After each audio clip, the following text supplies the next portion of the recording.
Saudi अरब ने वाज़ेह कर दिया है कि ईरान पर कोई भी हमला किसी सूरत काबिल कबूल नहीं। सऊदी वली अहद मोहम्मद बिन सलमान ने कहा कि ईरान के खिलाफ जारहियत, धमकियां और इश्तियाल अंगेजी को बर्दाश्त नहीं करेंगे। अरब मीडिया के मुताबिक अमरीका से बढ़ती कशीदगी के दौरान ईरानी सदर मसूद पेज़ेश्कियान और सऊदी वली अहद मोहम्मद बिन सलमान के दरमियान टेलीफोनिक राबता हुआ।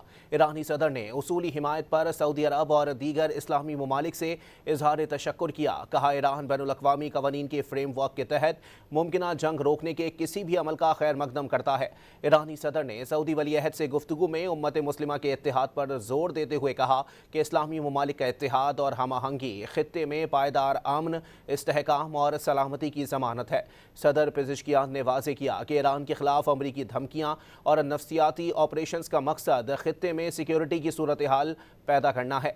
ऐसी कार्रवाइयाँ सिर्फ अदम इस्तेहकाम लाएंगी। इससे कबल पीर को मुत्तहदा अरब अमारात ने भी ईरान के खिलाफ किसी भी जारहियत के लिए अपनी ज़मीनी, फ़िज़ाई या समंदरी हदूद इस्तेमाल ना करने देने का ऐलान किया था। खित्ते में ये पेशरफ्त ऐसे वक्त में हो रही है जब अमरीकी बहरी बेड़ा मशरिक़ वस्ता पहुँच चुका है।